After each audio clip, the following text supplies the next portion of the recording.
La plupart des gens viennent à l'église, mais en réalité, ils sont partout. Savez-vous qu'aujourd'hui, on commence même à tolérer que les chrétiens écoutent la musique du monde?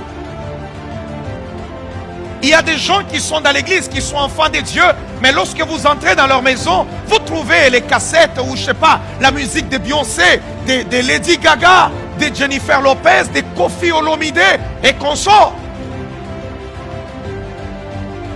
Ils sont là, ils écoutent la musique du monde et ils écoutent la musique chrétienne. Et vous trouverez des pasteurs qui vous diront, il n'y a pas de péché, il n'y a pas de péché en cela, c'est écrit où? Pour vous confronter et vous jeter dans l'embarras, ils vous diront, c'est écrit où? Mais la Bible dit, est-ce la nature elle-même ne vous enseigne-t-elle pas? Et la parole déclare, la grâce de Dieu, source de salut pour tous les hommes, nous enseigne à renoncer à l'impiété. Il y a des choses qui ne sont pas, lorsque la parole de Dieu avait été écrite, qui n'étaient pas encore inventées, mais lorsqu'elles deviennent opérationnelles, la grâce nous enseigne à renoncer à ces choses. Je n'ai pas besoin que ça soit écrit, mais la grâce de Dieu, source de salut pour tous les hommes, nous enseigne à renoncer à l'impiété. Oh, Rabashanda.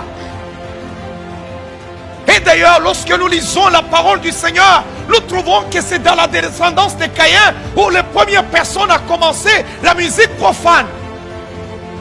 Vous trouvez qu'il y a des pasteurs qui sont à l'aise de laisser les enfants de Dieu aller écouter Michael Jackson, aller écouter, je ne sais pas, le reggae de Bob Marley, aller écouter la musique, je ne sais pas, du monde, pendant que les gens sont en train de danser. Je vous dirai ce matin, il y a un pouvoir dans la musique.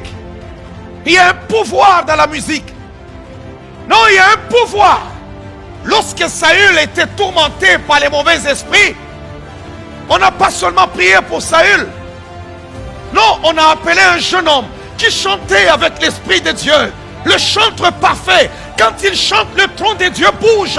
Quand il chante, bien-aimé dans le Seigneur, la Bible déclare le chanteur parfait. On a eu recours à la musique. On a eu recours à l'adoration. On a eu recours au chant. On a appelé ces jeunes hommes. Lorsqu'ils s'assoyaient, ils chantaient. Ils chantaient. Le mauvais esprit quittait Saül et il le laissait tranquille. Il amenait la paix. Il y a une influence dans la musique. Ce que tu écoutes influence ta vie. Lorsque le matin vous vous levez dans votre maison, vous ouvrez votre télé, vous mettrez des clips mondains, des clips sataniques, vous les mettez là-bas et ça chante, ça chante, ça chante. Ne vous étonnez pas lorsque vous voyez des femmes et des maris de nuit. Ne vous étonnez pas lorsque vous vivez dans l'instabilité, des querelles et des divisions. Pourquoi? Parce qu'il y a un pouvoir que la musique libère.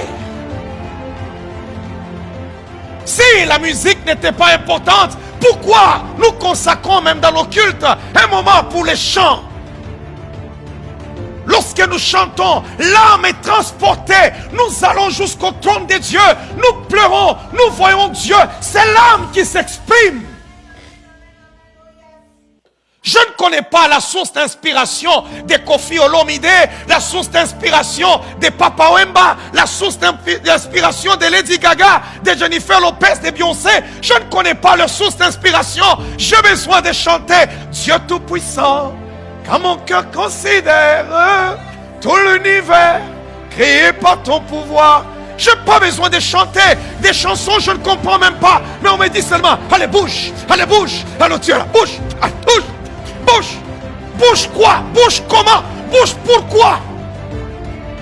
Pourquoi on doit me dire bouge? Allez bouge. Et vous voyez des femmes se tourner, commencer à bouger leur corps. Commencer à bouger leur corps. Non. Et vous dites aux enfants de Dieu, vous pouvez aller écouter cela. Je suis désolé. Ça c'est la doctrine de Jézabel.